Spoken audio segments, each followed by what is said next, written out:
During the winter, a hunter fed a pregnant bear that was dying. A year later, he heard a sound and sobbed in the middle of Hank Bennett's existence. Seemed like a faraway memory in the Rocky Mountains, where wilderness reigned supreme and civilization was a thing of the past. The old wooden hut he'd constructed himself stood as a witness to his transformation into a symphony of solitude.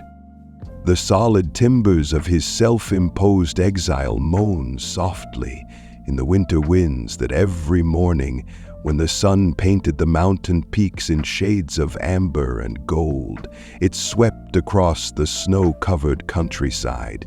With his breath evident in the clear mountain air, Hank would leave his refuge and prepare to face another day in his fancy-faced display, the scars of a life spent in well-planned seclusion at 55. Deep lines etched by the sun, wind, and eyes that held both were created by spending time in the elements. Wisdom and a deeper melancholy that few were ever able to see. Calloused hands and a graying beard revealed years of studying the mountain's secrets and observing its wildlife. Directing sporadic visitors through its more secure areas, but the more difficult trails that headed far into the out. If this story piqued your curiosity, check out Hank's untamed wilderness, which he kept for himself. Remember to like and subscribe to our channel and let us know which city you are viewing from. Let's go on. Like all mornings, this one began with Hank inspecting his equipment and getting ready for a day of deer tracking. Despite the new snow, the winter had been exceptionally severe, forcing many mountain residents to move closer to the lower altitudes in pursuit of sustenance while pursuing a series of encouraging trails. The only sounds in the forest were the gentle crunch of his boots on the snow and the occasional whisper of wind. The tracking took him to a familiar area that he had passed through the pine branches hundreds of times previously, but today was unique since he got closer to his trained eye. Something big and brown against the snow's immaculate white attracted Hank's attention as he proceeded toward the tree line. When he saw the shape of a young female grizzly bear lying in the snow, his heart began to race. Hank was struck by the strong body displaying marks of hunger and tiredness that were evident to his seasoned eyes. Although the bear's bodily ailments were worrisome enough, the most were her eyes' deep pools of ponderosity, as the icy eyes entranced her, which desperately beckoned to the brilliance and desperation in Amber's eyes, spoke to something deep within of him. As the bear regarded him, he saw a reflection of his own loneliness and struggle against the elements and life itself. Tired but made no attempt to run away or attack, a behavior that both caught his attention and alarmed him, drawing on decades of. Hank knew from his forest expertise that he should gradually retreat and let the bear fight for herself because nature has her. Although his own approach to these circumstances and meddling rarely produced favorable results, something kept him in position. Perhaps it was the way she gazed at him that anchored them to the area as firmly as the old pines that encircled them. Perhaps it was a calling he couldn't quite comprehend, but he felt driven to respond with gestures. Hank reached into his jacket pocket, where he stored his emergency provisions, and his fingers moved slowly, scarcely noticeable. Wrapped around a piece of dried venison that he had prepared using all of his instincts, which he had developed during years of living in the wilderness, begged him to leave. But his heart, the part of him he had worked so hard to keep quiet over the years, pushed him to do so. His voice was harsh from not using the bear's ears, so he murmured, "Come on, easy there, girl." Hank took a cautious step forward as she trembled at the sound, but stayed motionless, observing him with those keen eyes. The bear's nose expanded as he smelled the meat that was being held out in front of him like an offering. As he watched her devour the food that was served, Hank felt something change inside of him. Her head was slightly raised off the snow. He found himself thinking of her as Rose at the beginning of spring, like the first fisher in a frozen lake, coming to him without permission, maybe as a result of her brown fur's subtle scarlet hue when the sun strikes it just right. He hadn't named anything in years, and he hadn't let himself care for someone else in years. The encounter barely lasted a few minutes, but when Hank returned to his house later that night, he was aware that something basic had altered the barriers of isolation he had erected around himself.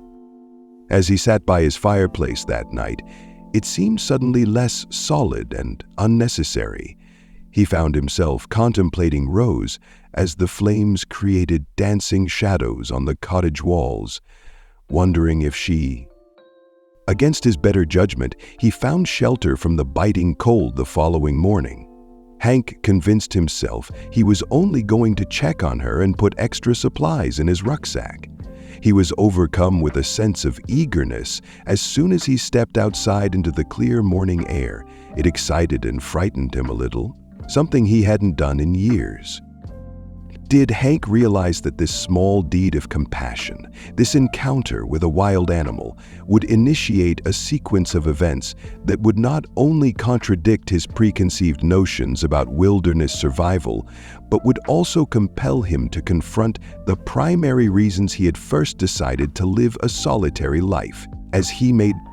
The mountain appeared to pause its breath as he made his way back to the clearing, following his footprints from the day before. Anticipating what would happen between the frantic bear and the lonely guy who had somehow connected in the woods, the days that followed amid the wide wilderness signaled a little but significant shift in every morning. Hank's meticulously planned world drew him back to the clearing, his pace growing as he followed the same route the day before, and his eyes locked on the still forms of the hidden men pacing at the edge of the clearing. Stayed nearby, and Hank discovered something that made him gasp as he watched her from a safe distance. Hitch in his throat. She was pregnant. Her careful, sluggish movements revealed the telltale indicators of pregnancy and impending motherhood, roused something inside Hank that he believed had been buried for years. With a protective instinct that went beyond simple empathy, he started observing her habits and how she found it difficult to find adequate food in the snow-covered terrain. The hard winter had forced many of the smaller feet. Without proper nourishment, her odds of surviving the pregnancy, let alone caring, would be reduced by the creatures she would normally hunt. "You're not making this easy for me, are you, girl, Hank?" For her, the cubs were thin. Murmured one morning, as Rose tried to search for roots in the cold ground. The sight of her resolve, in spite of her compromised state, evoked memories he had long repressed of he left behind relationships and another life of responsibility. Shook his head in an attempt to get the thoughts out of his head, but they stuck to him like ice on pine needles. Using the animal management principles he had acquired over the years, Hank started getting ready for what he anticipated to be a hunt to the coast's edge. After a difficult few months, he began smoking fish he caught from the cold storage in his cabin and keeping additional meat. Every time he brought food, he collected whatever edible flora he could find beneath the snow in a partially frozen stream. He kept a cautious distance from Rose, honoring the delicate equilibrium between support and intervention. The harsh winter showed no signs of abating. As Hank watched, storm after storm blasted through the mountains, covering the area in new layers of snow. Rose's struggles to find suitable shelter in the natural caves caused her to become increasingly concerned. All the local dens were either overly exposed to the weather or had already been occupied by other wildlife, following a During a particularly bad blizzard, he made a choice that would change their lives forever. By utilizing his understanding of outdoor survival, Hank started building Rose a temporary shelter by collecting rope and using hideous plastic to weave them together to form a strong foundation. Things he'd put aside and almost forgotten about the shelter, such as blankets and tops, gradually took shape away from "not much," he answered, but it's situated to shield its occupants from the harsh mountain winds and the main trails. Rose watched as he gently stepped back to examine his job. "But it should keep you warm." Her perceptive eyes followed his every step as he finished the shelter, and they were trusted, had developed gradually but steadily, much like a seedling establishing itself in stony ground. When he approached, longer displayed indications of worry. But Hank never took this approval for granted, because the weeks, as time went on, Hank noticed that he spoke to Rose more often, his voice getting stronger with use. He told her tales of his earlier forays into the highlands, the alterations he had witnessed over time, and occasionally, when he was very vulnerable due to the losses that had led him to live alone, Rose would listen to him with intense eyes that made him question whether she somehow recognized the gravity of. Few people failed to observe Hank's change as a result of his statements. When he occasionally went into town to get supplies, the store owner's wife made a remark about the With a light step and a fresh gleam in his eyes, Hank sidestepped their scrutiny with evasive grunts. However, in private, he was unable to ignore the transformation within himself. The wall of seclusion he had constructed around his heart was One evening, as the sun dropped, he noticed cracks, allowing pinpricks of light that he had assumed he would never see again. Hank sat in his normal location next to Rose's shelter, painting the snow in pink and gold hues behind the mountains, keeping the respectable distance they had established.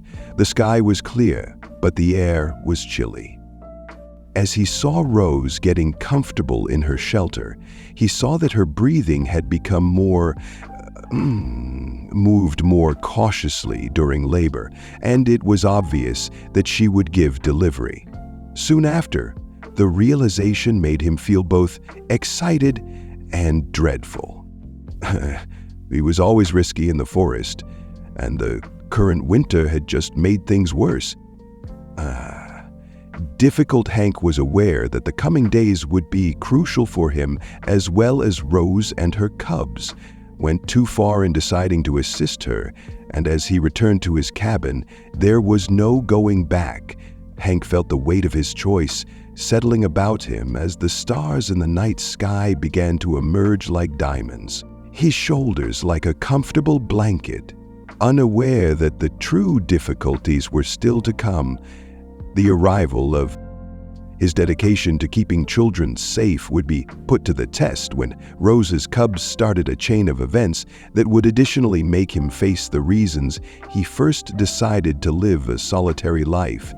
As he readied himself for Hank, couldn't get rid of the feeling, despite gathering more supplies and strengthening the shelter in anticipation of the arrival, that the night the cubs were born was a strong reminder that his life was going to change in ways he couldn't have predicted. As though nature itself were emphasizing the importance of the minute action that Hank had been there, a blizzard roared through the mountains. He paced his cabin floor restlessly all evening, listening to the wind howling and something in the air, possibly the same instinct that had worked so effectively for him. As he watched the snow build up against his windows, informed him that, in spite of the perilous circumstances, this was the night he should grab his emergency gear and went out into the storm, where the wind sliced through his bulky coat like snow and freezing daggers. The flashlight beam seared his bare face as it was forced horizontal by the gale, forged a small trail through the shadows to reach Rose's refuge, his feet discovering the well-known route, even with almost no vision. And as he got closer to the shelter, he heard noises that supported his suspicion that as Rose gave delivery, Hank took a seat at the sound of her low, laborious growls. Hours went by at a safe distance that was both close enough to allow for intervention if needed and far enough to prevent any tension. Rose gave them fresh life while he kept watch over the tempest roaring all around them. By dawn, the storm had passed and 3 small cubs had joined the world. Hank marveled at the world as Rose lovingly cared for her infants, keeping them warm and clean against her body. The smallest of the 3 was notably less powerful than its previous birth.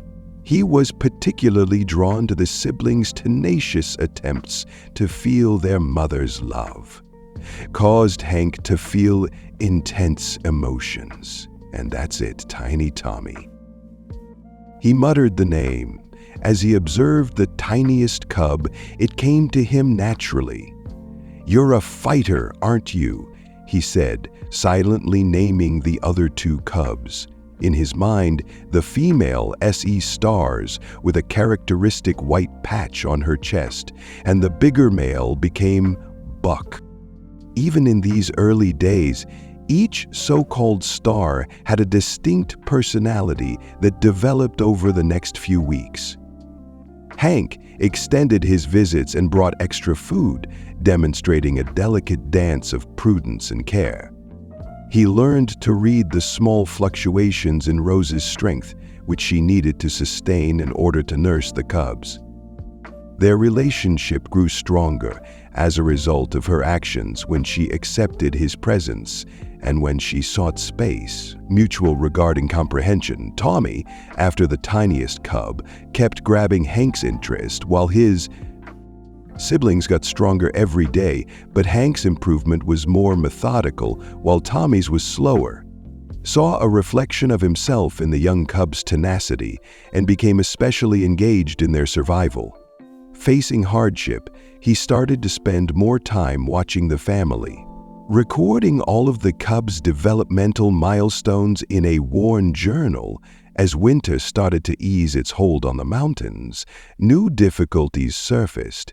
Increased activity in the region due to the warming weather, and the first indications of Hank observed more people on the faraway trails during the next tourist season and occasionally heard cars on the Forest Service roads, each encroachment into the tranquil hum. He experienced a surge of fear one morning as he approached the shelter with his customary meal offering. When Hank noticed new boot prints in the melting snow that weren't his own, he froze. Had Hank seen the boot prints on the Forest Service roads, he would have experienced a surge of gratification to know that he was not going mad. The revelation revealed that his newfound family's tranquil bubble was more brittle than he had anticipated, made Hank more watchful, and he started creating false trails to get away. Departed the shelter, and as his protective instincts were reawakened, he adopted more intricate ways to avoid being followed, motivated him to go over and above to protect Rose and her cubs. Every day brought fresh concerns, such as the distant helicopter's sound, a dog's bark on a hiking trail, or a glimpse of The cubs were not aware of these issues since the camera lens was reflecting sunlight. Buck showed early indications of his mother's power as he grew and explored their small environment, frequently leading his own competition. The most inquisitive of the siblings in light-hearted wrestling matches, the star was often the first to try out new noises or scents, while Tommy, although being the smallest, showed an unexpected Hank's resourcefulness in figuring out how to stay up with his more resilient brothers, led him to spend more time at the refuge rather than in his own cabin. Disregarding his former solitary routine in the face of his new tasks, he started to observe minor changes in himself, such as how he spoke out loud and smiled more frequently. He surrounded himself with a wall of solitude, sharing his thoughts with Rose as though she could comprehend every word. One afternoon, while watching the cubs, he kept breaking things down brick by brick. While falling in a spot of spring sunshine, Hank heard his name being called by a familiar voice coming from the main. Mike Reynolds, the local conservationist, was the one who almost stopped his heart.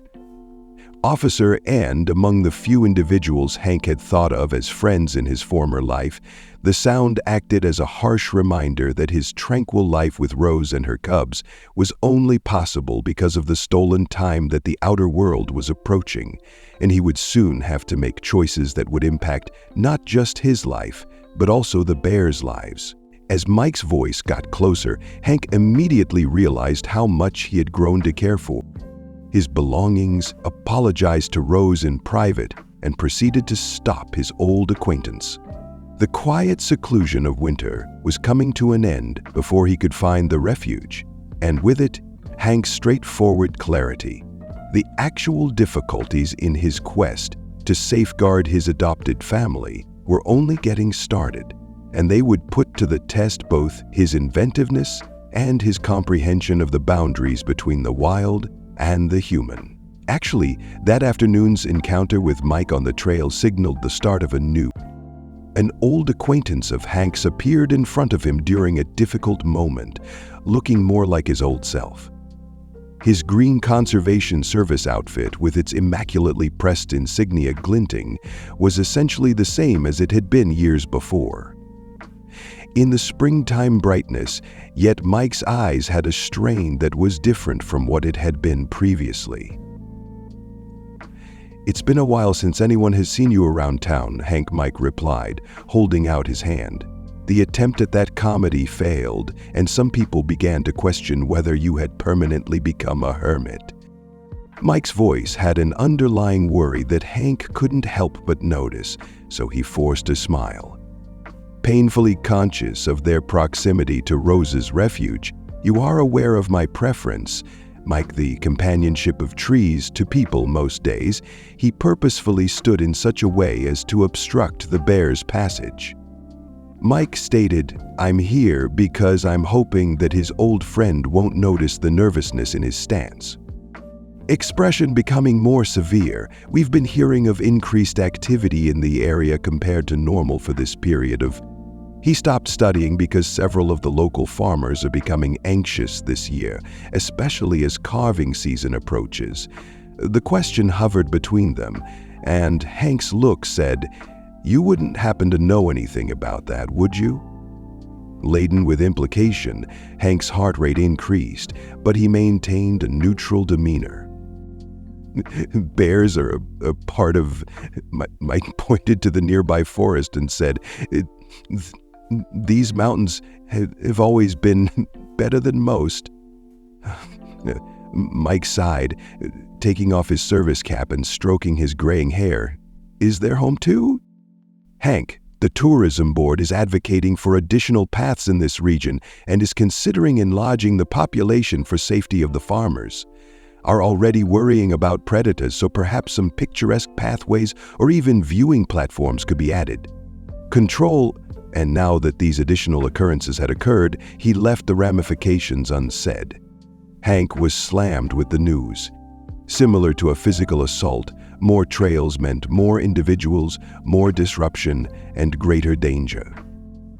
Tommy was still so little and defenseless, and he felt a connection to Rose and her cubs, outbursts of protective rage because Wilderness Mike is protected, and they can't, Mike said softly, "just come in and build whatever they want. They can, with the right permits. They're getting. Look, Hank, I understand you have good reasons for staying up here. I've respected that. But lately I've noticed a change in you. You're purchasing more supplies than normal, according to the store owners, and some hikers have seen you establishing what seems to me false trails." He hesitated, carefully selecting his next words. "And if you're involved, take caution. I must know the moment that spanned years of time between them if you're attempting to defend something." Friendship with Hanks need to keep his secret. He eventually revealed his. "Mike, sometimes it's best to let the mountains be their own way. Speak quietly and calmly." Before Mike could react, they heard the sound of helicopter blades slicing through the air. As soon as he heard the sound of a survey helicopter, the mountaineer Hank's heart leaped into his throat. Mike promised to come soon after the discussion concluded, having brought up one of the development plans he had discussed. Hank realized the tranquil life he had established was under threat as he watched his companion vanish down the trail. He had to take immediate action to safeguard Rose and her from the danger that the outer world was posing from all directions. Hank put himself into preparation over the next 4 days, spending hours with the cubs, looking at maps of the surrounding wilderness to find potential safer places for the bears. Knowing that any move would need to be meticulously planned and carried out, he started to accumulate supplies because the cubs were still.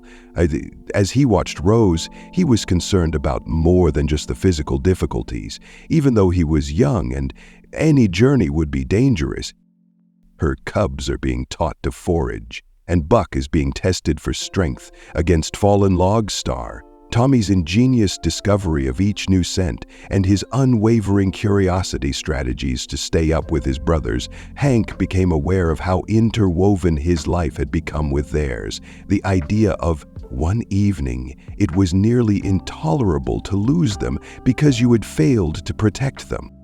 The sky was painted in vivid oranges and purples as the sun sank behind the mountains.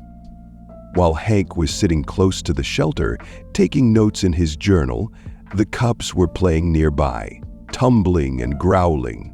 Despite his concerns, Rose made him smile by watching her children with protective pride and occasionally looking at Hank with the serene image that he had learned to call trust in her eyes was cut off by the far-off voices of hikers who had deviated from the main path. Hank hastily collected his. When he realized Tommy had strayed farther from the shelter than expected, he had everything prepared to provide a distraction if needed. The little cub, as always intrigued by the unfamiliar noises, stood at the edge of a little stream that ran by the ridge. With her boots, Tommy retraced her steps, keeping steady to the path as the voices got closer, in that Hank decided he couldn't wait any longer after seeing Tommy's defenseless figure silhouetted against the sunset. It was time to relocate Rose and her cubs to a more secure location farther into the forest. But as he started to devise his strategy, he had no way of knowing that his choice would start a series of events that ultimately, by the morning Hank made the decision to question everything he believed to be true about friendship, survival, and the value of family. It was a clear and fresh day to start looking for a new place, with the kind of pure mountain air that made everything pain smooth. He had spent the night poring over topographical charts, identifying possible locations for the faraway peak that appeared to be within arm's reach. Routes and safe havens, his thoughts are constantly buzzing with potential threats, and as he labored to match the deepening shadows, the soft light from his oil lamp created long shadows on the cabin walls. As he packed his survey equipment and set out, he thought, rising before dawn. The first indications of spring were everywhere, with fragile buds pushing through, so Rose and her cubs had more food. The sounds of returning birds, the melting of the mountain slopes beneath various situations. Now, every indication of the approaching season felt like a countdown when Hank would have relished these changes. As his investigation led him farther into the wilderness than he had been in years, he meticulously marked his trail and, making thorough notes about the terrain's possible food supplies, natural shelters, and water sources, became more difficult as he advanced more into the backcountry, away from any designated trails or human presence. Hank found a hidden valley that appeared promising when he ascended a particularly steep ridge. The region was rich, with a fine stream meandering through it and numerous natural caverns scattered among the nearby cliffs. There were plenty of indications of small game and berry bushes that will bear fruit in the upcoming months, but most significantly, it was far from any tourist attractions or planned development. But if you got Roe and 3 baby cubs there, that would be the true obstacle. The trip would require them to cover bare ground, pass into regions that other predators frequent, and over challenges that would put even an adult bear to the test, Hank considered Tom. The tiniest cub and his heart tightened in anxiety as he made his way back to the shelter that Hank discovered Rose's grown unusually anxious behavior in the afternoon, and it quickly put him on guard, and it was quickly determined what was causing the new boot prints in the dirt next to the shelter. The silvery gleam of a wildlife camera attached to a neighboring tree with trembling was something that chilled him to the bone.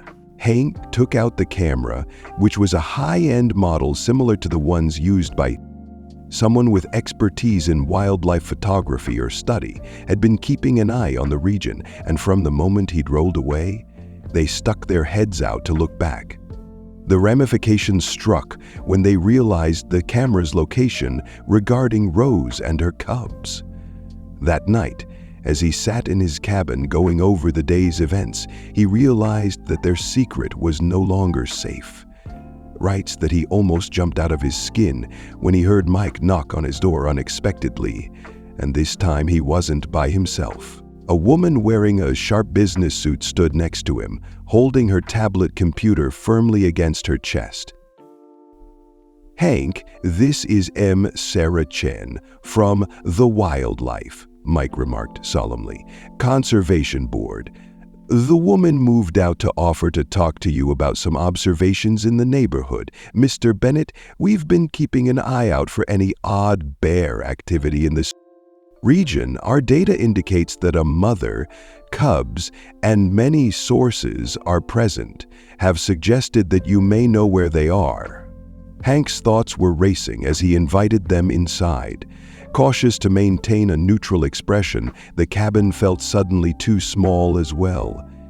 M. Chen started laying out, feeling confined as though the walls were closing in on him. Using data charts and satellite photographs on his crude hunch table, he discovered the situation was much more complicated than he had. She indicated, pointing to thermal imaging, that she thought the board was very interested in this family group. Images that unmistakably depicted Rose and her cubs close to the shelter offer a special chance for our conservation efforts. These bears would be ideal participants for the extensive research project we're getting ready to start. The phrase research project made Hank shiver because he understood what it meant. Tracking callers, routine observation, ongoing human intervention, and everything. He wondered what this research would entail, as he had been attempting to shield Rose and her cubs from the outrage now and make peace with their new homeowner. Instead of doing that, she talked about calling the bears from infecting their cubs. She described the project, a group of researchers working together for maintaining their computer data collection, observations, and, most concerning of all, plans to tag and a chance to promote conservation. But the meeting marked the end of the tranquil life that Hank had helped Rose and her family lead. As they went on, Hank saw Mike observing him intently, gauging the strain in his shoulders by the way his fists gripped and the angle of his wrists upon his legs. His old acquaintance was seated beneath the table and knew him well enough to understand his anguish, but it was unclear which side he was supporting. Would Mike decide when the time came? The discussion continued long into the night, and every minute that went by, Hank's determination grew stronger as he realized that transferring the bears was now not just a possibility, but also a must. As he bids his surprised guests farewell and watches their car vanish down the mountain road, the Wildlife Conservation Board had resources, authority, and technology on their side, so he wasn't worried. Moving Rose and her cubs would require staying one step ahead of the wilderness's inherent obstacles. That night and a half before those who would follow them for the sake of science.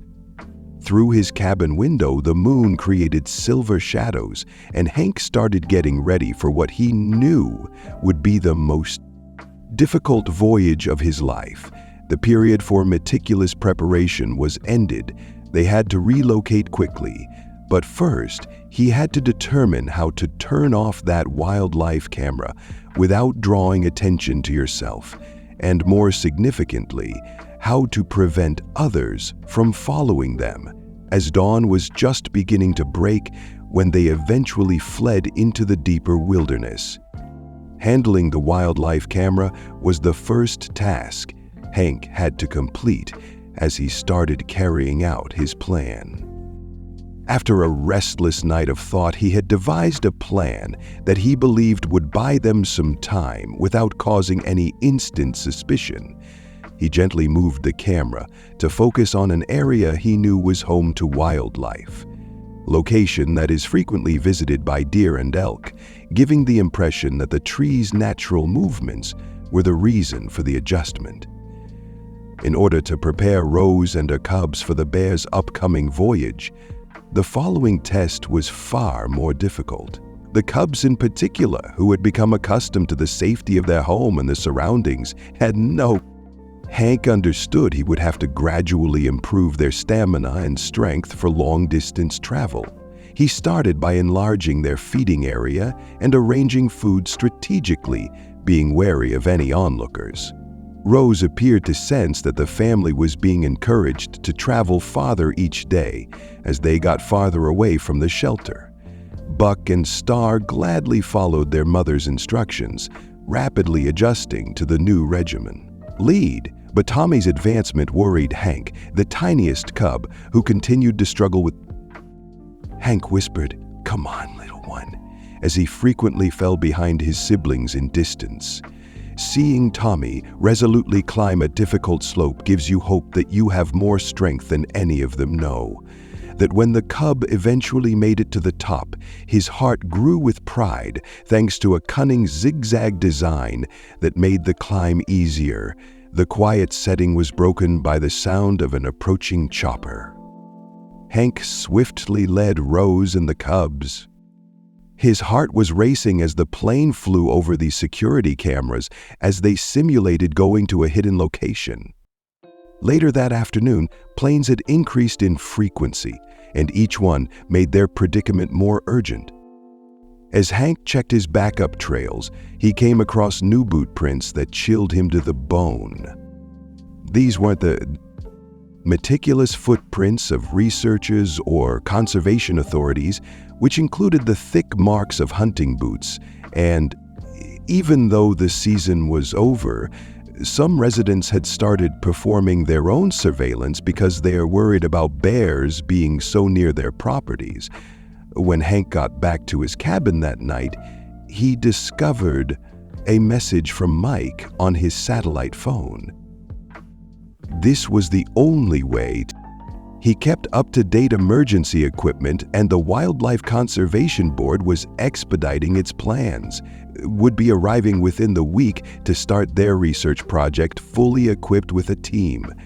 Made Hank modify his schedule because they had to relocate and couldn't wait for the cubs to gain additional strength. That evening, he created many transportable food packages and packed his emergency supplies. The following morning, His years of expertise as a wilderness guide will be put to the ultimate test when an unexpected problem. A group of hikers had strayed from the main path, and their voices could be heard clearly in the clear mountain air.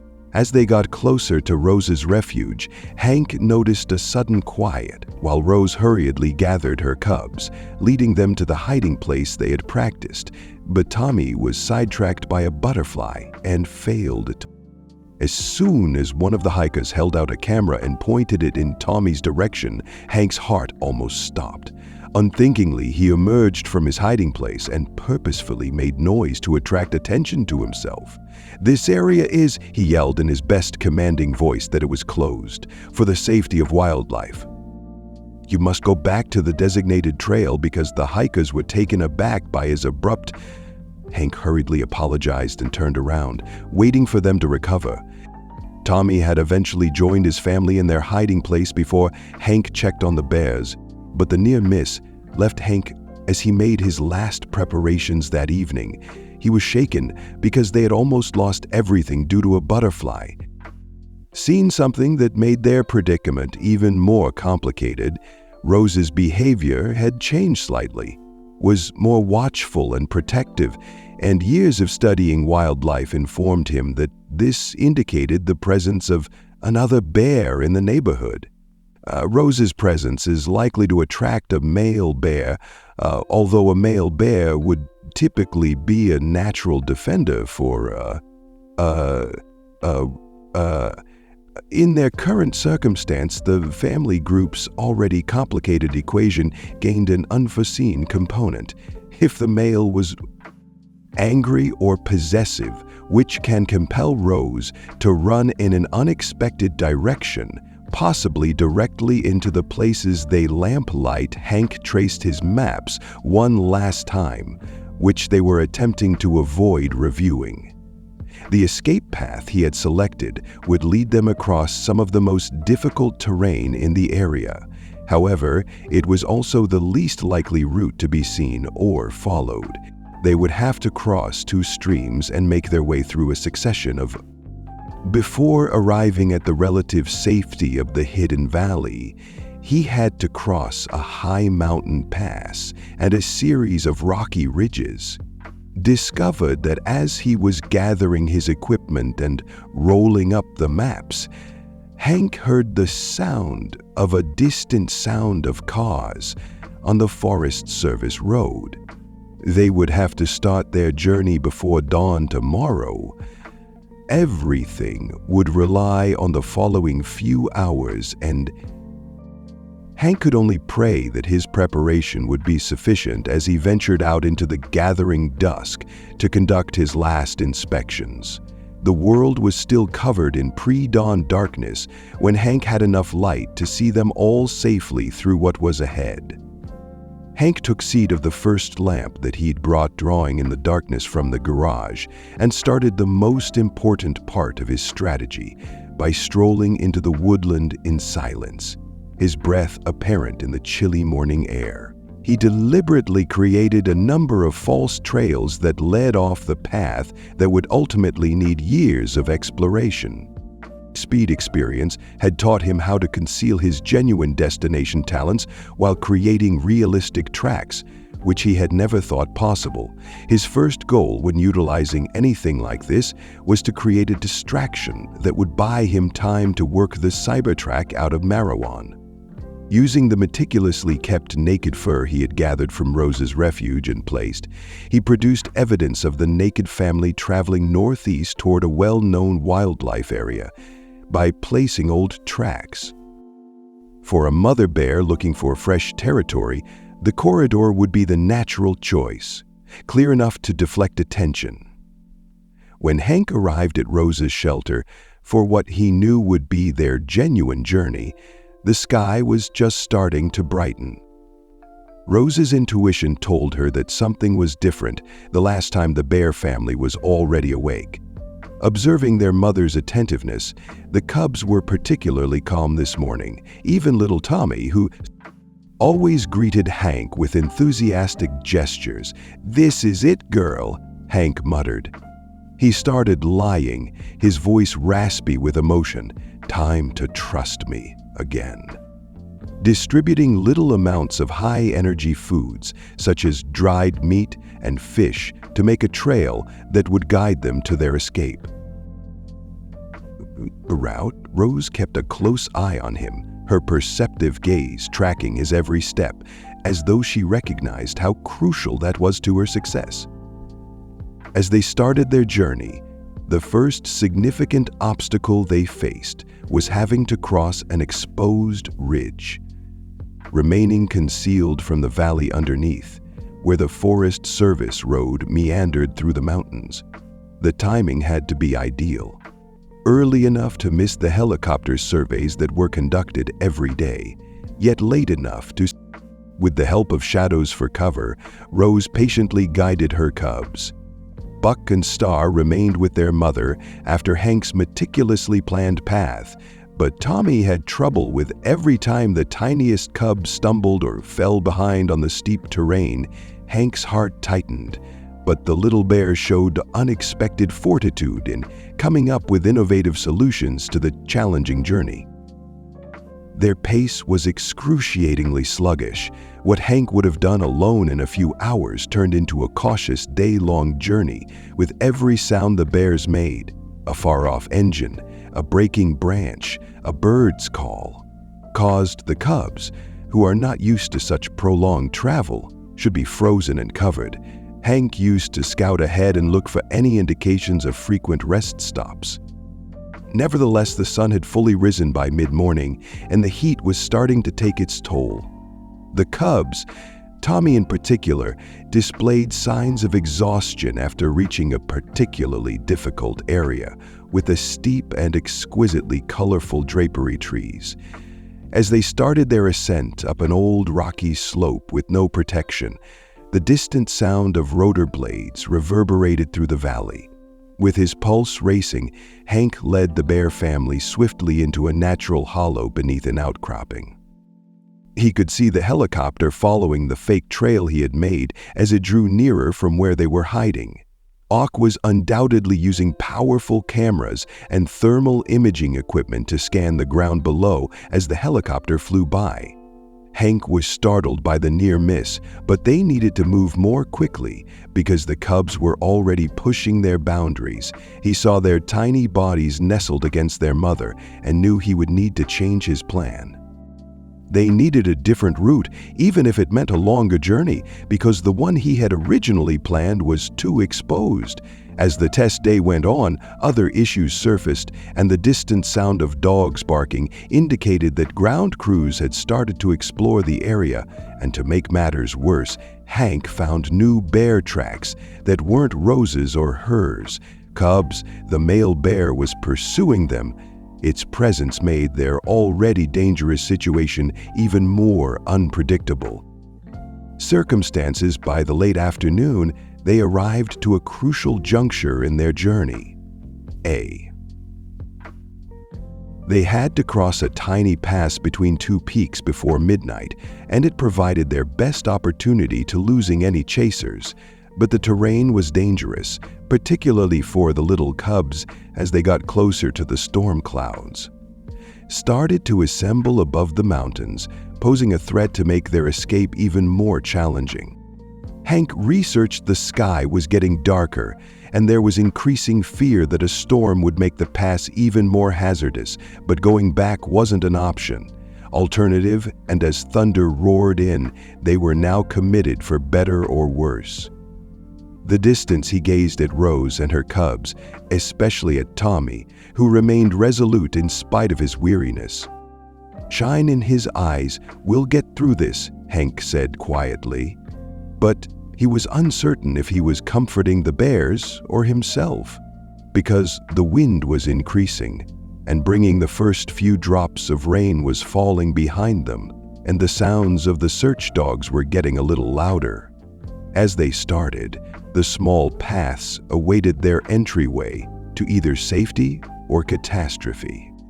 Hank couldn't get the stinking idea that the following few hours would put them all to the test in ways they was unable to comprehend, that the storm was approaching, daylight was waning, and somewhere behind they had just started their journey and many search teams were closing in. Already, it was becoming more difficult than he had anticipated, and the storm struck with full force as they arrived at the tiny pass's entrance. Wind roared through the stony corridor, carrying stinging rain, and visibility drastically decreased during sporadic hailstorms, forcing Hank to rely more on his in-depth understanding of the landscape than he could see, and the bears advanced warily behind him. Rose maintaining as they made their way down the perilous slope, her cubs closed as lightning flared overhead, illuminating the sheer cliff. Walls on each side of them, and during those fleeting periods of intense illumination, Hank could see the difficulty that awaited him. About halfway through, the path became much more narrow, with a particularly dangerous stretch when the route hugged the land. Under normal circumstances, the cliff face would be hazardous, but during this storm, it was almost... "Now!" Hank called out over the wind, more for his own comfort than for anything else. With incredible faith in her strong form, the bear's Rose followed his lead. While Buck and Star remained with their mother to protect her cubs from the harshest weather, Tommy had difficulties. Despite the strong winds that may have thrown his tiny body off balance, they were halfway through the path when calamity occurred. A strong lightning bolt struck somewhere above them. Hank turned just as Tommy lost his footing, unleashing a rain of boulders and debris down the cliff wall. Without thinking, he slid toward the path's edge and sprang forward, forming a barrier with his walking stick. It halted the cubs' decline. Rose growled in concern, but was unable to go to Tommy without endangering her fellow cubs. For a terrible moment, everything hung in balance in the small area. Tommy, Rose, split between her cubs and Hank, strained to get his bearings. Tommy was out perilously on the rain-soaked rock, but he was able to quickly bring himself back to safety. Hank's pulse was racing as he pressed close to his mother, but they were unable to stop the storm from getting stronger. And the downpour, even though the wind was muffled, the noises of searching dogs could still be heard in the distance when they came out of the other. The path ahead led down into a valley that Hank had previously intended to cross, so his relief on the other side of the pass was fleeting. Completing their last climb to escape, but the storm had turned the normally controllable terrain into a dangerous muck and loose rock slope. And far worse, the valley's creek had swelled from the rain, becoming a cave. They needed a cave system close by. One that he had plotted years prior, but he hardly ever went to because of its isolated location, which required them to stray from their chosen route, but the alternative was to run the risk of getting hurt, or worse, on the hills that were drenched with rain. When a huge figure on the ridge above the male bear was illuminated by another lightning strike, a decision was made for them. Cass had located them, and its brilliant silhouette against the stormy sky was both fearsome. Rose put herself between the Malay and her cubs right away, but under these circumstances, a fight may be lethal for all those concerned, Hank advised, guiding them toward the male bear's presence in the cave system actually benefited them because its traces would... They moved as fast as they dared through the pouring rain, confusing any onlookers, and the cubs were having trouble keeping up. The entrance to the cave was partially obscured by a curtain of water flowing off as the muddy conditions increased. Hank entered the rocks above first, using his torch to look for other people, but it was empty. He led. The cave was deeper than he remembered, and Rose and her cubs were within, with several. The sound of the storm was muffled in the chambers that led away from the entryway, producing a nearly tranquil ambience. Hank hurried to clear the area in contrast to the mayhem outside, as the bears took up residence in one of the larger chambers. Rain would help hide any obvious traces of their arrival, but he couldn't take the chance of being irresponsible. The man's footprints were all over the place, making it difficult for any tracking dogs to find them, but Hank was certain that their pursuers would have access to more than simply dogs in the cave's relative safety. Hank was able to finally prove on himself to the cubs. Hours and hours in the cave with Tommy were worn out by his charges, but Tommy was uninjured despite his close associate. Rose remained awake yet composed, seemingly believing their temporary sanctuary, using the time to organize their next course of action. As Hank distributed part of their running food supplies, although a storm might buy them some time, it also meant that the terrain would be significantly more difficult for them to go forward.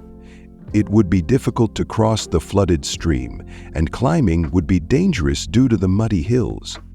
As darkness fell outside the cave where Hank confined them, they needed to relax, but couldn't afford to remain there for too long. Guard near the entrance, listening to the fury of the storm, while the valley below was occasionally lighted by a flash of lightning. And during one of these flashes, he saw something that chilled him, far-off lights flickering through the trees. And there was no mystical coincidence to recognize them, as they were the natural order of travel. At close quarters, intention have to be anything else than search trees. Although the storm had given them some time, they would face fresh difficulties tomorrow, including navigating not just the dangerous area, but also the lights. He started creating a strategy in the distance, one that would need precise timing and a good deal of luck to succeed. Dawn arrived with a spooky silence following the storm, and the air was thick with fog. With the smell of damp earth, Hank stood at the mouth of the cave, examining the altered terrain. The valley below had turned into a labyrinth of muddy slopes and swollen streams before he arrived. Because of the persistent clouds covering the neighboring peaks, every aspect of their escape path would require to be re-examined, but they were unable to wait much longer after Hank noticed additional searchlights while on his night watch. Traveling in systematic ways that indicated the Wildlife Conservation Board had reportedly summoned more resources, and he could tell from the sporadic radio conversations that they were getting closer to where they were, so he whispered to Rose, "Time to move, girl." Agamemnon's time to move girl was already awake, and the cubs, still exhausted from yesterday's trauma, stirred as they watched him. Especially Agamemnon appeared hesitant to leave the protection of the cave, yet his eyes had that recognizable resolve that had come to signify a great deal to Hank, and their first obstacle was traversing the valley, which had turned into a spread. The primary stream had divided into a network of rushing water and unstable terrain. Hank LEDs use many channels to create a sequence of perilous crossings, thoroughly testing each stage before enabling the bears to follow the male bears, whose footprints could still be seen in areas that led away from their location. Hank took advantage of this by purposefully stepping on these tracks whenever they could, resulting in a curmudgeon. They had reached halfway over a bewildering route that would be challenging for even seasoned trackers to understand. The morning silence was abruptly broken by the sound of an incoming helicopter in the valley. Rose south. As Hank braced himself against a rocky crag, she led her cubs into a thicket of foliage. Flew low overhead, its occupants evidently using advanced equipment to survey the ground as quickly as possible to maintain a surveillance shield. They continued, but the event had left them all tense. Even Buck, who normally preferred to pave his own way, remained uncommonly close to their mother. But Tommy appeared to have discovered a new strength in the crisis, keeping up with his siblings with a firmness that made Hank's Their progress was painfully slow, with each stride making their chest swell with pride. Thoughtfully selected to prevent leaving noticeable traces, Hank employed every tactic he had acquired over the years as a wilderness guide. Using fallen planks to cross rocks while utilizing natural features that would not contain prints, although total concealment was hard because two prints stayed alive. They arrived at the foot of the last ridge separating them from their target, the hidden valley, by mid-morning, just on the opposite side, offering sanctuary's isolated setting and plenty of resources. But arriving means starting their ascent, Hank, by ascending an almost vertical slope that had been turned slick and unstable by the recent storm. Heard dogs barking considerably closer than before, which made his heart rush. Despite his efforts, search teams had located their trail, and he could see movement in the valley below as he looked back. "There are other squads gathered at their position, so we must move quickly," he said. Rose appeared to understand the need, urging her, even though he understood that haste would make their climb more hazardous. With Hank assisting the cubs advanced with mild prods. Over most challenging portions, continuously monitoring their perilous progress, they were 3/4 of the way up. The tiniest cub lost his footing on the damp pebbles far up when Tommy slipped, tumbling several feet before Hank's heart rose, growled in despair as he almost stopped, but he managed to catch himself on a narrow ledge. However, she was unable to get to her cub without endangering her other 2 kids, so Hank proceeded cautiously. The ledge was just barely wide enough for the little cub to fit Tommy's position, and one mistake could send them both falling. They were running out of time, so trust me, little Hank. As the sounds below came closer down the slope, gently said, reaching out a hand to the quivering cub Tommy, who gazed at him with those perceptive eyes that had first won Hank's affection months ago, and, for a brief instant, everything else vanished. The chase, the peril, the impossible circumstance they found themselves in. It was only man. Tommy made a little noise, and the bear was bound by something more profound than nature intended. Almost whined, he rubbed himself into Hank's arm with such tenderness that Hank assisted the cub in finding safety. The relief in the mother bear's eyes as she led him back to the main road where Rose and the others were waiting was obvious, and Hank experienced a deep connection that went beyond species. But their moment of triumph was brief because the noises of the pursuit were approaching perilously, and they still had the last part of just 100 feet above the ground, the ridge to traverse. Them safely waiting on the opposite side, but this final 100 feet would be the most vulnerable and hazardous area of. As they got ready for the last push of their journey, Hank made a choice that would alter everything. He was aware of what he needed to do, despite the fact that it would jeopardize his own future.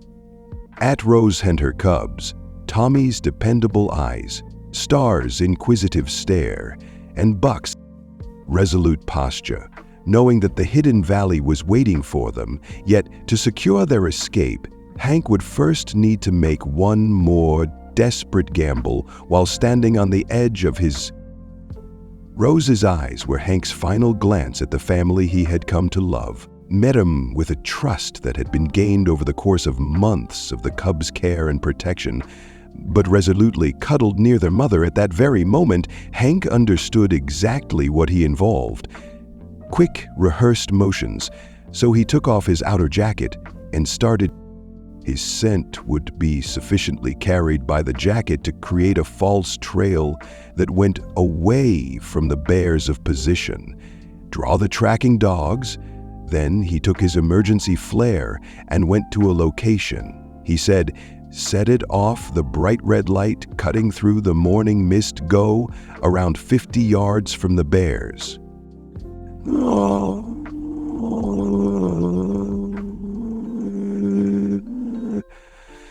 The mother bear hesitated before saying, "I'll lead them away," to Rose, pointing to the summit. Briefly, as though realizing the sacrifice he was making, she started guiding her cubs up the last hill, using the survival instinct that had led her species for millennia. Search crews reacted to the flare as Hank had intended, shouting and barking as they stretched toward freedom.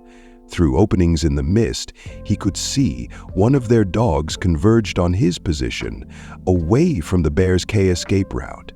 His voice carried above him as uniformed figures up the slope, following his purposefully visible trail. "We understand that you're attempting to protect the others, Hank, but this has gone too far." Hank was unable to respond to his old friend's sincere worry. Instead of making a noise that might reveal the bear's location, he proceeded to move laterally over the slope while lying. Hank observed further fictitious trails by carefully looking over his shoulder. Tommy demonstrates strength that would have seemed unthinkable months ago as Rose and her cubs make steady progress toward the peak. The sight of him keeping up with his siblings warmed Hank's heart with pride, and the pursuit team was getting closer to his location when a loud roar resounded, bringing with it the bittersweet joy that they would make it. The male bear had reappeared on a ridge above the search group on the opposite side of the mountain. Presence temporarily threw the teams into disarray, allowing Rose and her cubs to eventually gain valuable extra seconds. Rose and her cubs, for whom Hank had been praying, crested the peak in the swirling mist, and they stopped there, briefly appeared as a silhouette against the rising sky before vanishing across the other side in the direction of the hidden valley that would provide them with food, shelter, and, most crucially, freedom from human interference. Interfered with the bear's safety, Hank halted his sprint and stood erect as the search crews approached him. Mrs. Chen from the Wildlife Conservation Board was also present, her immaculate business suit now muddy, with Mike at their head. "And disheveled?" the bear's Mike inquired. Hank merely made a hazy gesture in the wrong direction. He spoke in a firm, carrying voice as they headed into the wilderness, where they belonged. To his astonishment, Mrs. Chen came forward with an assurance that he had done the right thing. "Surprising grin, Mr. Bennett. Your commitment to these bears has been illuminating. Perhaps we've been going about this completely incorrectly. Rather than catching and analyzing them, perhaps we ought to be studying under those like you who comprehend the actual significance of conservation in the future." A few hours went by in a haze of discussions and clarifications, and Hank's standing as an authority on the wilderness, coupled with his evident dedication to protecting wildlife, resulted in an unexpected and evolved in him being offered a job as a conservation advisor who helped create guidelines rather than facing penalties. For wildlife viewing that honors the animal's innate tendencies and requires the hidden valley, where Rose and her cubs discovered that sanctuary was a protected region that was off-limits to regular human access and development. Only a small amount of closely supervised research would be permitted, and even then, only from a safe distance. Months after disturbing the bears, Hank looked at the window of his cabin and observed as the mountains were painted in dazzling hues by the summer sunset, his life took unexpected turns. While he was still cherishing his solitude, he had discovered a new calling in imparting his expertise and enthusiasm for animal conservation to others. On occasion, while he was near the hidden valley on business, he would sights of a mother bear, 3 developing cubs, and a familiar family. Though he was a little smaller than the others, he confidently walked through their mountain home without ever approaching them. Never made an effort to re-establish the link they had formed during those trying months, some of which he discovered were intended to be brief, yet have an enduring influence. Tommy and his family had imparted to Hank valuable knowledge regarding the The real meaning of protection is that sometimes letting go is the greatest act of love. In exchange for giving him another opportunity at purpose, the mountains made sure that a tiny bit of real wilderness would still be wilderness where bears could live without human intrusion and raise their young as nature intended. Hank grinned as the last of the sunshine disappeared from the peaks, knowing that somewhere, a bear family was flourishing in those mountains, and his heart was at peace. Tranquility infused with the quiet fulfillment of changing the world, one unmarried family at a time. And so the bears maintained their independence and mountains their secrets. But one man's people's passion for the wilderness kept motivating them to preserve the fragile equilibrium between human development and, in the end, environmental preservation was more than simply a bear rescue tale. It was about having the guts to stand up for what's right and finding purpose and hope. Even if it appears that there is no way forward in the gathering dusk as the stars start to rise above the mountain peaks, Hank's choice legacy endured in all free creatures that called these mountains home, which is evidence of the enduring strength of bravery and compassion, as well as the unbreakable ties that bind all living. Dear listeners, we sincerely hope that Hank Bennett's tale and his remarkable journey to introduce Hank to the science of animals has been moved to continue this poignant journey through the world of Rose and her cubs. We have created a unique playlist of equally intriguing stories about nature and conservation, which you can listen to here via button on your left. If this tale resonated with you, please remember to like and subscribe to our channel. Every day, we provide original tales that delve into the intricacies of life and the splendor of nature. Miss our next content? Leave a comment with your personal tales of connecting with nature.